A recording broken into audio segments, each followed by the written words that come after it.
Today on This Week Health. Keeping the patient at the center of those decisions rather than being more of a business decision is really refreshing. It's really good when you can get two mission-based organizations to come together and say, with the patient at the center, how are we going to make this better as a combined organization? If we can't, then that's probably the end of the deal.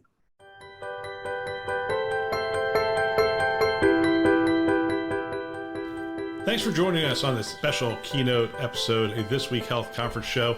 My name is Bill Russell. I'm a former CIO for a 16-hospital system and creator of This Week Health, a set of channels dedicated to keeping health IT staff current and engaged.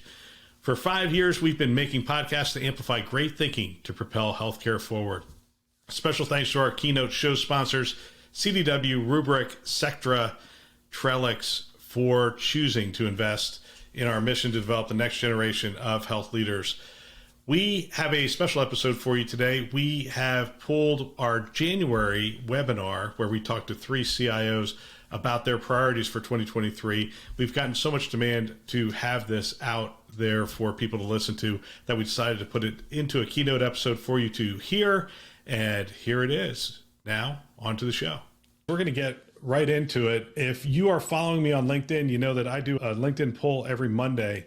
And one of the polls I did, and this will kick us off, is what is going to drive healthcare's priorities this year in 2023? With LinkedIn, you can only really give 4 choices, and then people have to choose one. The first one was financial pressure. Second was disruption. Third was patient experience. Fourth was worker shortage and the worker experience. And 86% of the respondents have selected number 1, financial pressure, or number 4, worker shortage and worker experience. Some people ask me why I didn't put security in there, and I think that's just table stakes now. It's not something we think about. So we'll start with this to just get the conversation started. Does that resonate with you? Financial pressure, worker shortage? Are there some other things? Aaron, we'll start with you. Yeah, so I was put like E, all the above. So it's all of those and then some. And I think there is a uniqueness, Bill, depending on each of our markets, right? So I'm sure Craig and Brad can resemble this. For instance, Florida is a growth market. So keeping up with growth and demand, we're exceeding capacity. When I look at our capacity reports, we're at near 100% at each of our hospitals, and we're numerous IDN from children's to adult hospitals. And we're almost at 100% with a lot of holding patients. So demand is through the roof right now for medical services. And if you're understaffed, and your systems aren't optimized enough to be able to handle that, you're pushing your systems to the limit. So healthcare right now is under siege while we're simultaneously dealing with all the different issues, financial pressures, headwinds, payer issues there, all sorts of things, and having to combat that while dealing with tremendous need out of the community. Yeah. Brad, talking about different markets, you probably cover 10 times the geography in terms of just square miles than what Aaron's talking about. Do those things resonate with you, those challenges? And are there some additional ones for Sanford? We definitely see the same pressures that everybody else in the industry is. And it all comes down to where you're going to invest those capital dollars. Is it into growth? Is it into digital transformation? Is it into the future of data? And I think what everybody is coming to more acknowledgement of is that the staffing shortages and the margin pressures aren't short-term gaps that we're just going to be able to fill in a year or two. They're going to require some of that transformational change in the way that we've built the underbelly of the tech infrastructure over the last decade. So I do think that those, even though they're not the fun ones to spend time on, they are probably going to be some of the heavier lifts for us to really look at and say, how are we changing that fundamental base of our infrastructure and our processes so we can spend the capital and the margin that we want to on those things that are more transformational and being able to accommodate growth like Aaron speaks to. Yeah. And Craig, to get you kicked off, I've heard Bert present Bert, you're either CFO or former CFO, I'm not sure which, at the JP Morgan conference, and your balance sheet was always the envy of the industry. Does the financial pressure not as strong at Intermountain? Are you guys more strategically focused because of that? Well, we are actually being impacted just like the rest of the industry. We're just a little bit more fortunate that we're on the top still in terms of our financial performance, but it's much less than what's been optimal or expected. So the financial piece for us, and I think the labor is a component of the financial piece. It's the largest expense that we have. It continues to grow. We're doing a lot of different initiatives to challenge that labor piece, creating the digital workforce and doing some extra incentives to retain people. But the volume is not a problem. I don't think it's a volume for the industry. It's just that we don't have, like many other industries, the ability to raise our prices. And so expense management and the financial is really the biggest piece for us. I think we all experience it personally with going to a grocery store or a gas pump or whatever. Those prices can vary. Our prices are pretty static. So it is the expense piece, the whole financial piece to get us back to where we used to be. Yeah, I think people think that, hey, healthcare prices go up, we just raise our rates. And there's an awful lot of our stuff that's fixed, right? I mean, Medicare, Medicaid, bundles, whatnot, there's a bunch of stuff that's fixed. In fact, a significant amount of it is fixed in terms of reimbursements. Well, I would just quickly challenge that. Now you're also seeing payers say, if you want to add into a new service line or add a new hospital, you have to take a 30% reduction across the board. So there's a major issue right now when it comes to the payment and payment reform side of things that has to be addressed. That is a major problem. Yeah. So the questions are interesting. And normally I would have my 15 questions and start going down the thing. But since we have so many from the field, I'm looking at this going, let's see. So they fall into a couple categories. The one is, what are some things you're prioritizing for this year? Let's start there, because people are asking, how are you prioritizing? What are you prioritizing? Those kinds of things. So Aaron, we'll come back to you. What are the kinds of things that you're prioritizing this year from a budget standpoint? And maybe the corollary, what are some things that you're letting sort of maybe not fall off, because projects never go away in healthcare. They just sort of sit on a shelf if we're not working on them. Yeah, so we just got through a massive electronic health record implementation. That was a massive endeavor for the health system. We are now kicking off a back office ERP consolidation and uplift. So you're going to see a tremendous amount of consolidation there. That's another big number project that's coming down the pipe that's driven. I think health systems see the return on investment for those dollars spent pretty quickly, both from a quality and quantitative perspective, as well as just ease of being able to manage something this large. So that's number one, right? Continued consolidation of our tech stacks, our application stacks, and making sure that we simplify the equation as much as possible. Two, automation. Making sure that we automate as many tasks as possible. In fact, the conversation Brad and I and another colleague in the industry were having last night is around exactly that. What are the right tech stacks? You'd be amazed at how much hope is sold with not a lot of merit. So we're always asking, show us the real deal. Don't sell us a promise and hopes and dreams. So automation. Three is making sure that we continue to invest in our staff, our existing teams, making sure they have certifications, making sure that they're paid a fair market value. I do not want to see our staff leave for the Amazons or others, which, by the way, Amazon's cutting 18,000 people. So if you want to go, you're going to deal with that. Those are the kinds of things that we have to continue to invest in, which is consolidation, automation, and then I will not also leave out, though, analytics with automation, right? Making sure we can actually see the lenses there. And then, of course, our people. Those are critical components for us as we go forward. Great. And Brad, I won't do this to you too many more times. I'll let you go before Aaron next time. But because I assume some of those are the same for you. Yeah, if you kind of think about that run, grow, transform model, the run space, staffing, resourcing, how we're going to prioritize those, how we're really going to invest into our staff. We made a concerted effort on something we've called reverse rounding, trying to get our tech folks better ingrained and tied to the mission of healthcare.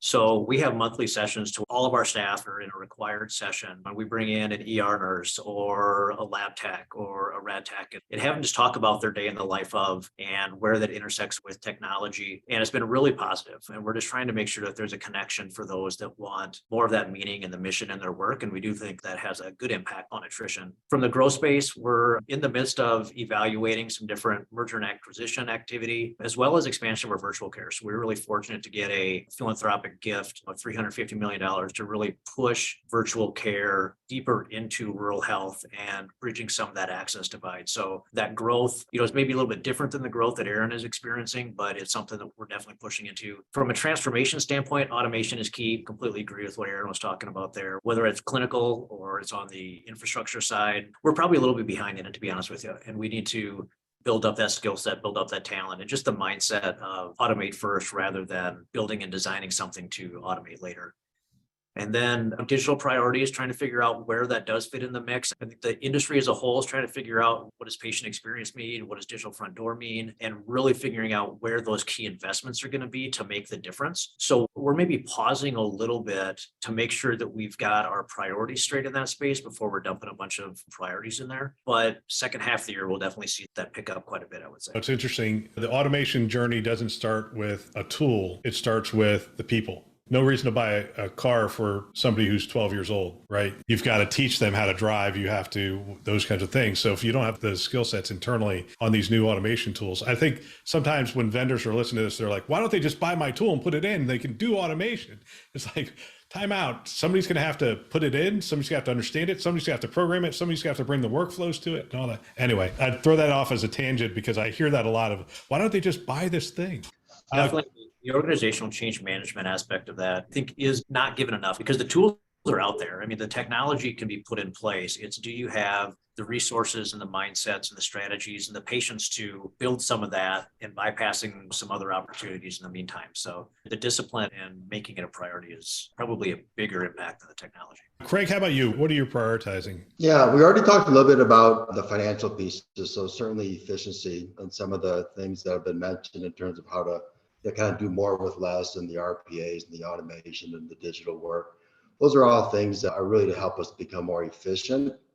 One thing that we do have that several others have as well, but many do not, is we also have a health plan. We have a 1 million member health plan. We're focused on value. That's a big piece of our drive moving forward of how we're looking to transform the industry, is truly to put our arms around the value propositions and reduce the volumes that many are still paid on in a lot of the markets, and some of our markets are that way as well. But the board this year did something rather unique back in December. Most of our incentives, priorities, goals are equally rated. They pulled two things out. They said the two things we want you to focus on, and they weighted them appropriately, was the patient and consumer experience. They really want to see a big shift in that. They want that to be weighted for us. And then also on the caregiver, provider, the employee experience. So those are two things that bubbled at the top for our board. A year from now, we really want to see a difference of how our patients and consumers are experiencing their interactions at Intermountain, and also help fight some of the labor shortage and the burnout and some of the transitions that we've all talked about, is really making this the best place to work. What can we do for our caregivers? We're all called caregivers at Intermountain, so we don't use employee or associate or provider. Everybody is a caregiver, and what we can do to improve that experience. So there's a lot of discussion about some of the things that we're looking to explore this year to help retain and recruit the best in the country. Quick answer from the three of you. When was your 2023 budget solidified? What was the date that you knew what your 2023 budget was? Craig? We use a rolling forecast. Okay. So we moved away from budget. So we have a rolling forecast. So ours is actually very agile. Okay, so it can go up and down based on need. What about you, Aaron? I had line of sight of June, board approved it September, October 1 was our fiscal. So I had a basically good idea by June, July timeframe what my budget was going to be. Yeah. And how about you, Brad? Our process, similar to Aaron's, we're just a quarter delayed on that. So I probably had good clarity into a September, October, and then board approval, November, December. Yeah, I think people are like, hey, how do I get visibility? How do I sell into your organization? Actually, the question was in here like 2 or 3 times. I think what people don't recognize, except in Craig's case, we were talking about what we were going to buy 9 months ago for the coming year. I think that sometimes surprises people. It's like, well, why can't you pull the trigger? Well, it's like, we are going to pull the trigger in 9 months for this. Yeah. Bill, let me say something, because I've been on the vendor side, right? So I broke away from being a provider in 2015 and joined a large cybersecurity company out of Boston and helped build product and work with them. So I got visibility to this. So for all you sales folks, your sales cycles into healthcare, 15, 18 months, right? Someone's not going to go from a stage 1 to stage 7 overnight. Just not going to happen. It doesn't happen like that. So patience is needed, which a lot of startups and startup vendors and founders don't understand. And so if you want to get in front of us, you got to get in front of me, Brad, and Craig at least 15 months, 18 months ahead of time and begin to sell us with what we actually will need at the time so we can bake you into our budget forecast. So just a pro tip, elongate your sales cycles. Some questions on cloud and DevOps, emerging questions here. So if people are wondering, is cloud a part of your strategy? Is it a part of your cost reduction strategy? Is DevOps a part of your strategy? Brad, I promised not to start with Aaron, so I'll start with you on this one. I wouldn't say that it's a central part of the strategy in terms of it driving different things in our priorities. I would say we're looking at it a little bit more as an opportunistic, as we find the priorities within the organization that are driven from our clinical and business operations. We will look to cloud options and make sure that it's the right decision for the organization. We're definitely past the part to where we're scared of cloud. And we think that it's becoming more and more of a commodity, I would say, and interchangeable with the way we think about what our current technology footprint is and what's going to match best in that. And how do we see that transforming over the next couple of years? The one caveat to that is I would say in our data space, we're definitely pushing much more heavily into the cloud and DevOps space and building that from a more, well, let's say, a modern platform. And I think everybody in healthcare, we still are a little subject to the legacy on-prem footprint from EHR vendors and those types of things, which it seems to be shifting slowly. We definitely are getting more, I would say, aggressive proposals from at least the big three cloud providers, the hyperscalers, that they say that they want to partner into healthcare. And I think we're seeing that definitely in sales cycles. How that plays out in terms of what does a true partnership look like? How do they become more mission-based rather than bottom line based in really trying to partner with a company rather than just being a logo that they can put on their sales deck. So we're really trying to push it into, okay, this got to be meaningful for us. It's got to be a change agent for us. And it's got to be something at the end of the day, we can say, this is why it's better for our patients before we're just going to jump for the sake of jumping. Craig, I'm going to come to you because you're one of the CIOs that has pushed my thinking on this over the years.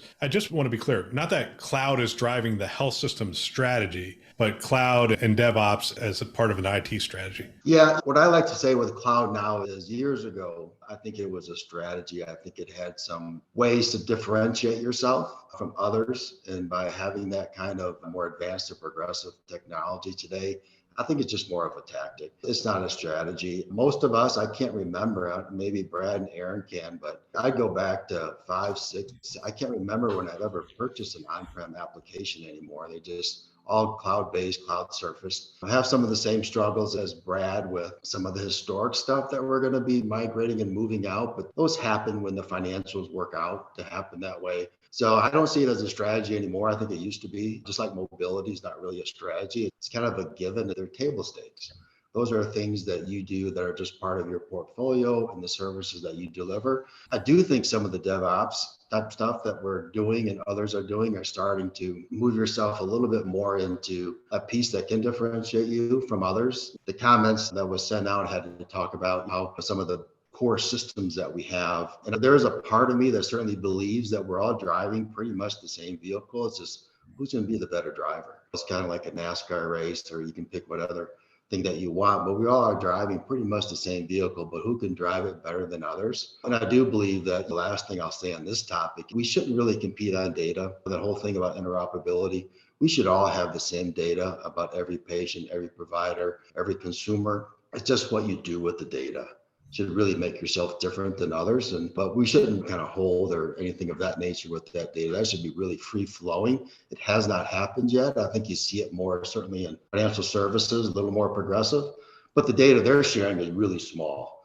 The data we want to share is certainly quite large. So there's differences between those two industries, but that openness to having access to that information, I think, is something that we all expect as patients and consumers. That if I walk into one of Aaron's shops or one of Brad's shops as a patient, I would hope that provider has everything that he or she needs about me coming in. I think that's something that as an industry, we've got to continue to accelerate. Yep. And I think once we adopt patient-centric interoperability, we will get there. But that's another webinar. We'll get back to our show in just a minute. Having a child with cancer is one of the most painful and difficult situations a family can face. In 2023, to celebrate 5 years at This Week Health, we're going to give back. We are partnering with Alex's Lemonade Stand all year long. We've got a goal to raise $50,000 from our community, and we're already up over $12,000. And we are asking you to join us. There are 2 ways that you can do that. One is you can just hit our website. There's a banner at the top that says Alex's Lemonade Stand. Click on that, and you can give directly at that lemonade stand. Another way that you could do that is we have been doing drives, and we've been doing drives all year long in January and February. Our drive for March is something that the team came up with, and I'm really excited about. We are going to Vive with the team, and we're bringing Captain. Captain is my producer's service dog, and Captain will be with us for the entire event. You're going to see us around the event doing interviews. The drive is get your picture taken with Captain, you and a bunch of your friends with Captain, get the picture taken, go ahead and post it on social media and Twitter, LinkedIn, and tag us at This Week Health. When you do that, we're going to count the number of people who are facing the camera in the picture. And for each person in the picture with Captain facing the camera, we're going to give $1 to Alex's Lemonade Stand. So with your help, we hope to raise a bunch of money for childhood cancer at the Vive event. We hope that you'll be a part of it. It's going to be exciting. We have some partners that are a part of this with us, and we really appreciate them stepping up to help us fund this. We hope to raise a ton of money. SureTest is a phenomenal partner. Order is another one, and Artisite. Great companies, great products. Check them out.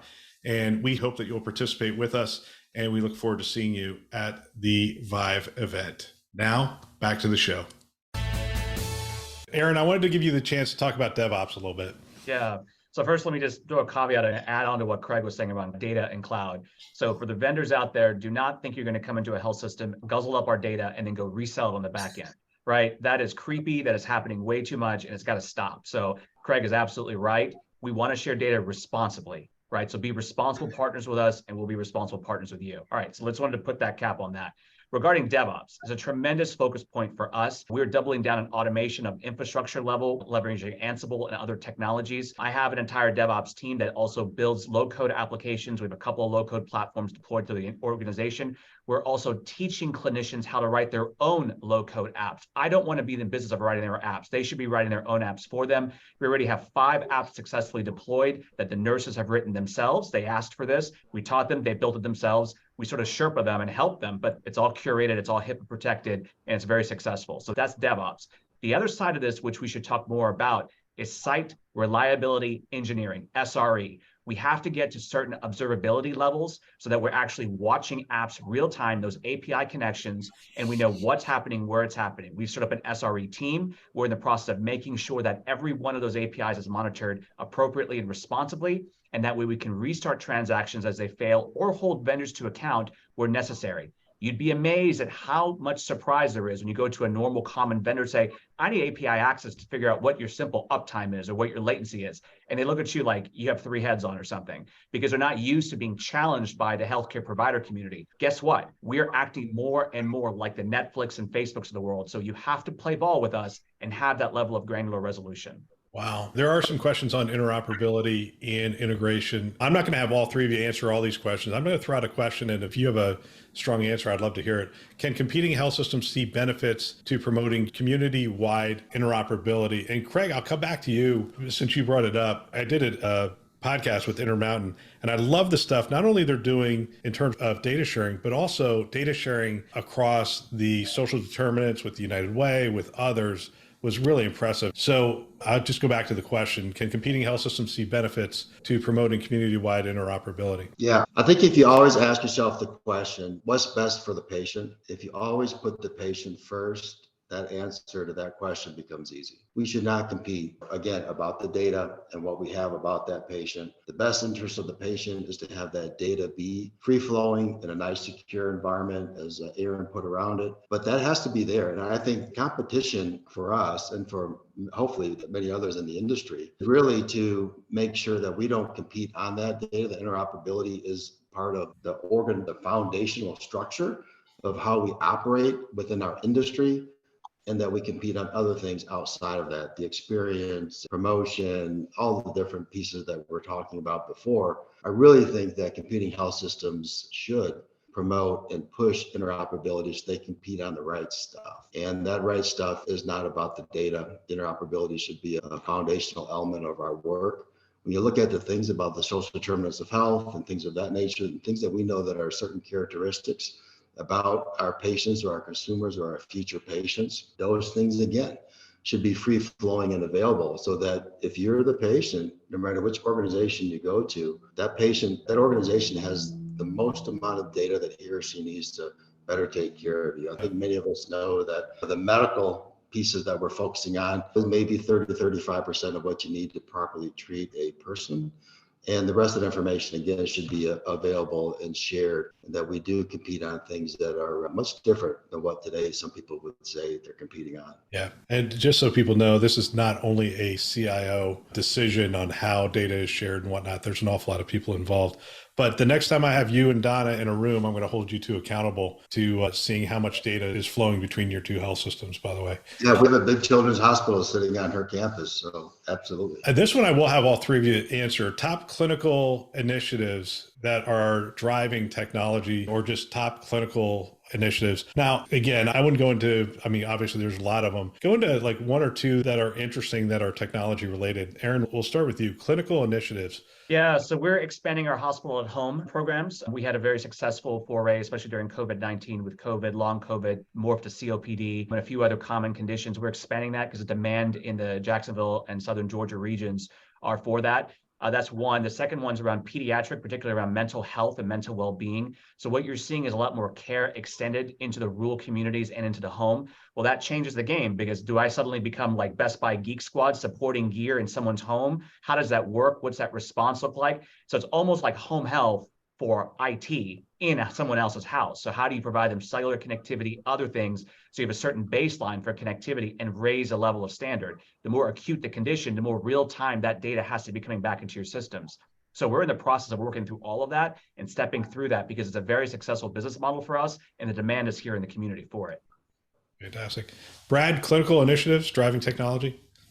Yeah, so one of the questions that we kind of talked about in the prep a little bit was enterprise imaging. So we went through an enterprise imaging centralization a couple of years ago, and we continue just to build on that and iterate on that. And it's one of the things that our caregivers and clinicians are actually using and promoting when they're trying to attract other caregivers into the organization, just because of some of the cross integration that is bringing us by having everything on a common platform. So that's one we continue to iterate on. I think as everybody is, they're focusing on some, they're maybe not clinical advancements, but they are things to remove the burden from the caregivers. So whether it's more self-service tools, or if it's leveraging some of the computer vision type tools that can augment some of the workforce in a different way from different locations through different virtual tools and automated alerting and those types of things. Those seem to be the ones that are getting the majority of the attention right now, just because we know that burden is something that is real and something that we need to address to allow them to operate at the top of their license. Greg, I'm going to come to you in a minute. So enterprise imaging is interesting to me. Are you saying you've got to a single imaging system across radiology, cardiology, all the various aspects? Yep. Wow. Yeah, that's been a pretty major initiative and implementation over the last few years, and just got some of the cardiology stuff on here within the last year that really has brought that together. Yeah, that's fantastic. Do you guys have that same benefit at Baptist and Intermountain? Have you gotten to a single imaging platform? Well, we have gotten to 2 imaging platforms that have a pediatric and adult side, right? So that's down from like 7. So I feel that's success, but we're trying to consolidate to 1. We do have a vendor neutral archive so that we have a universal viewer so you can see from both. But there's some very specific instrumentation that goes between pediatric and adult that's very specific to those worlds. So we're still working through that with those vendors to say, can one of you build a comparable model so that we're good and go to 1? So it's all about the medical instrumentation. And if you can get down to that 1, I would imagine overlaying those AI machine learning models on top of that would become a lot easier. Well, I'll give you an example. I've got over 2 billion stored PACS images that are sitting resident. I would love to assess those for some sort of AI radiology study or trying to spot the tumor beforehand. But how do I do that when some of them have their own proprietary DICOM wrap or other things that you have to unpack, right? There's a lot of nuance to a lot of these vendors and how they've given you your data sets. Yeah, absolutely. Craig, clinical projects. Yeah, there's a ton to choose from. Just last week, Gartner announced we won their innovation award for our 3D printing that we're doing in our surgical areas, and very proud of that team. But the one that I would highlight that I think would be more applicable to the audience would be the ambient intelligence that we started several years ago. One of the first ones with Nuance to start with them, kind of part of their beta program and their early adopter program. And that has continued to be a tool that has been great for our providers and for our patients. So we've had great benefit from that. It's using the artificial or advanced intelligence and machine learning. It's providing time back to our providers. It's providing a more accurate description of the visit that took place. It's a more accurate coding that takes place. And the patient is in a more advanced setting, kind of making that happen. Just having a normal dialogue and conversation with the provider with little to no access to a computer by the provider during that visit. So it's kind of going back to where that personalization has taken place for us historically, that in some cases technology kind of broke that away, but also then providing a better outcome on the back end for both the documentation of the visit as well as financially of what that took place during that visit. So I'm a big fan of that. It's not for everybody. There's a certain segment of our providers that are already very advanced in how they're using the electronic tool. There's others that don't want to make that transition or that change, but it's continuing to spread that people are seeing others talking about some extra time that they're having, extra patients they're able to serve, and all those things, those economies are coming from that tool. So that's the one that I think that other people should look into if they haven't already. Absolutely. So one of the questions we have here, I think the answer is governance, but how do your organizations rationalize competing priorities and adjust as business needs change? So that's very high level to say governance. Craig, I'm going to come to you because you have a different budget model. So it would seem like you guys have a constant flow. I remember our budgeting cycle, all these projects, and we were evaluating them. It would seem to me like you're doing that all the time. Yeah, budget is a word that you get corrected in every meeting if you use the word budget. Budget is no longer a term that we use at Intermountain. It's all about forecasting. And the way that we are doing it today, it actually just started. We're 9 months into our merger of these two organizations. We have other M&A work that we're still cleaning up historically and also looking at moving forward. But we've changed it rather dramatically. So neither organization had the proper one for what would set us up for the future. So my governance is 5 people. That's it. It's myself. And then I've got the chief operating officer. I have the chief clinician, the chief financial officer, and the chief strategy officer. And we have other subcommittees and work that's happening up underneath that are all co-led within DTS. So we're called Digital Technology Services, as well as somebody from the clinical or from the business side. All that work happens up underneath. Then it comes up to us 4 to be able to prioritize that work and a yay or nay. Right now, I would say on the financial side, we're looking at things that have returns of 12 months or less. So no longer is it a 5-year ROI or a 3-year ROI. If it can't pay for itself within the year, given the dynamics of what's happening within our industry and the impacts that are coming in, we don't know in 3 years.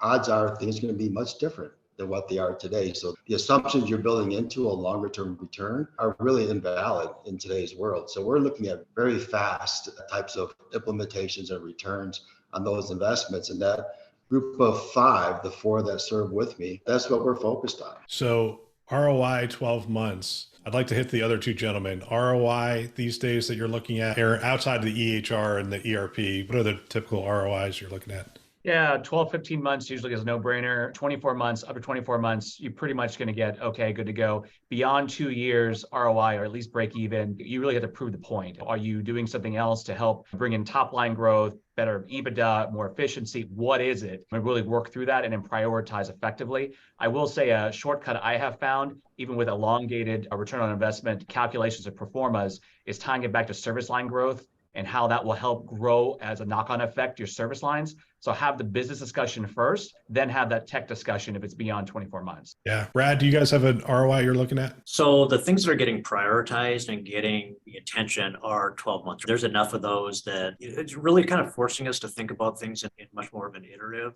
and agile manner, to where we're looking for smaller, quicker, earlier wins, and then grow on that over time rather than wait for 12 to 24 month initiative that has even a longer tail on what the return is. So I definitely see the tide shifting. We're still kind of locked into our annual budgeting cycle, but that seems to be more focused on what your base operations and run the business type expenses are. And we're looking at the grow and transform in more of a quarter by quarter. Hey, let's look at the results. Let's see what's happened from cash and capital. And then we look at what we can invest forward. And right now, the ones that are getting invested forward on are those ones that have the quicker returns. We'll get back to our show in just a minute. We have a great webinar coming up for you in April. We just finished our March one on April 6th at 1 p.m. Eastern Time, the first Thursday of every month. We're going to have our leadership series. This one is on CISO priorities for 2023, Chief Information Security Officers. We have a great panel. We have Eric Decker with Intermountain, Shauna Hofer with St. Luke's Health System out of Boise, Idaho, and Vic Aurora with Hospital for Special Surgery. And we are going to delve into what are the priorities for security? What are we seeing? What are the new threat vectors? What is top of mind for this group? If you want to be a part of these webinars, and we would love to have you be a part of them, go ahead and sign up. You can go to our website, thisweekhealth.com. Top right-hand corner, you'll see our webinar. And when you get to that page, go ahead and fill out your information. Don't forget to put a question in there. One of the things that we do, I think that is pretty distinct, is we collect, like for today's webinar, we had 50 some odd questions that we utilized in order to make sure that the conversation is the conversation that you want us to have with these executives. So really appreciate you guys being a part of it and look forward to seeing you on that webinar. Now, back to the show. All right, last technology question, then I'm going to go to people questions. Tech debt. So I know it's a bad word and it makes you shiver when you hear it, but we all have tech debt. In a financially challenging time, how are you making sure that you're not accumulating even more tech debt? Because we all have an acceptable level of tech debt, and then we have a dangerous level of tech debt. It seems to be those are the two things. The gauge goes from green to red. It doesn't go yellow. Aaron, I'll throw this one at you. Tech debt, how are you making sure that it doesn't grow? Well, first it starts with what's your mantra, right? Are you cloud first, like we're all saying here? And there's still some shops that are very much on-prem first. So if you're on-prem first, you're already assuming a level of technical debt that you're acceptable with, right? So that's number one. What is your mantra? For us, I threw a gauntlet out there. I said, I want no data centers at all anywhere in 3 years or less. And we are marching to that, right? We're going to be 100% cloud with some local survivability because we do live in Hurricane Alley. So I have to think that way. But regardless of the fact, we'll be mostly cloud, multi-cloud at that. That's number one. Number two, do you know your landscape? Have you actually done an inventory and you can visualize it? I actually had it printed out on this giant piece of paper stretched end to end, the size of a football field, our entire technical stack from application layer all the way to database layer, and put it in front of our board of directors and said, guess what? You have about a dozen of everything. I'm going to consolidate this. It's going to create some noise, but I'm going to need your help when those respective folks call you and complain because I'm trying to consolidate our tech stack. It was eye-opening for everybody. Last but not least, make sure you continue to train your staff so they're not married to some tech stack of the old, saying, well, all I can do is program on an AS400. Well, now you're going to learn some modern technologies. I know you do an AS400 well. We're not staying on an AS400. We're now going to something new. So if you hit those three dimensions, you should be in a pretty good position. I like the AS400. It never went down. It was really reliable. True. That's the problem with it. Brad, tech debt? One of the things we've done is really kind of change the dialogue to be more risk and opportunity based rather than talking about it as tech debt. Okay, let's look at these different systems and say, okay, if it is aged, what are the implications of it being aged? And are we okay with that or not? And what's our plan with it rather than just saying, well, we'll figure out a plan later. And that plan may be to sunset it, maybe to upgrade it, maybe to completely get rid of it just because it's not serving a value anymore. So we've really started to change the dialogue. We've got 4 major markets, and we have those discussions because they're typically have came from previous M&A activity, and they made their tech debt profile may be a little bit different. So we're sitting down with those market leaders and just kind of talking about what are you taking on by holding on to this with us, and let's make some joint decisions around it. Just because it's old, unless we start getting into issues with supportability and not able to patch it and those types of things, those will be brought into what the risk profile is. And then that's the discussion we're having with those leaders so they can help prioritize where we are putting some of the investment. I'll tell you what, Craig, these guys are much better CIOs than I was. I had a 24-year-old PBX in one of our largest hospitals that we were buying parts off of eBay to keep the thing running. But I'm sure you guys don't have that. Craig, any approaches to tech debt? By the way, I like those two, but as long as you know why you're keeping something and you're allowing it to age and you have a plan for it, it's fine to let certain things age. Like that 24-year-old PBX. We actually had a story around what we were doing, and it was an acceptable story, and we knew we could keep it running. So, Craig, what are your thoughts? Well, speaking of age, Bill, I would say following your career for a long time, the older you've gotten, the more actually valuable you've been to the industry. So I think I think age is a plus. So I'm not tech debt yet. Okay.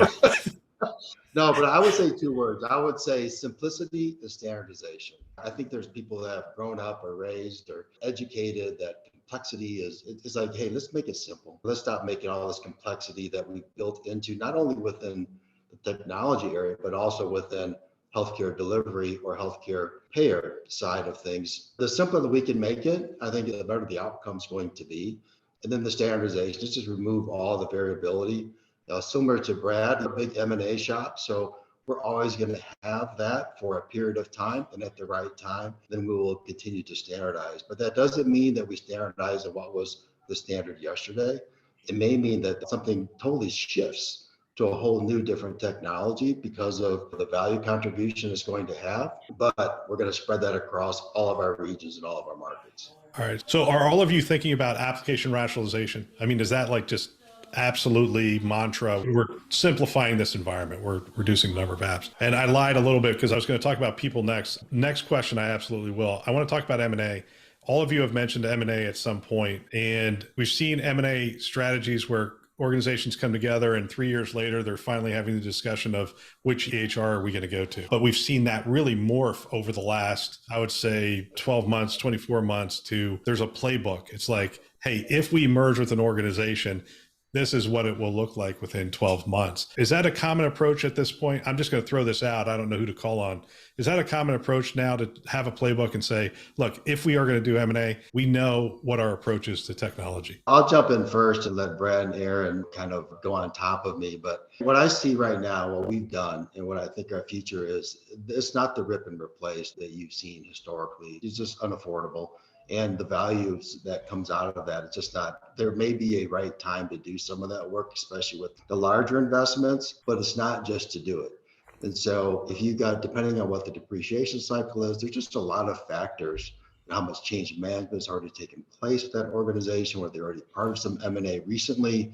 And so you're not going to do it to them again. I don't think that's really a practical way of doing it. So for us, it's all kind of gets built into the agreement that takes place, but it doesn't really have a defined timeline. It has more of a vision of how we're going to be moving forward, and really kind of a roadmap more toward like guidelines and boundaries for us to progress forward with. So we'll have a unified this or one of these. It doesn't mean it has to be a single thing, but we will present it so that it is a unified patient portal, for example, or a unified EMR or revenue cycle or whatever those are. So a unified experience for the patient for sure. Yeah. And potentially as much as possible for the clinician.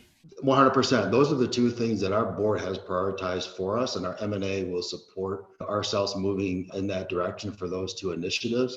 But it's not a timeline that's set up that says you have to rip and replace something or we have to be on a single something. It needs to be simpler, easy to use, more intuitive. It doesn't mean it has to be one. Yeah, interesting. Anything you guys would add before I go to the people side of it? The only quick thing I would, more doubling down on what Craig was saying, is you go into a more with what's the benefit for the patient going to be based on this decision? And if that's not clear, then you kind of go on to what the next one is. So I've seen at least a little bit different, I'll say in the last decade, to where keeping the patient at the center of those decisions rather than being more of a business decision is really refreshing. And it's really good when you can get two mission-based organizations to come together and say, okay, with the patient at the center, how are we just going to make this better as a combined organization? If we can't, then that's probably the end of the deal. And I would just simply add that an electronic medical record is not a strategy. It is not.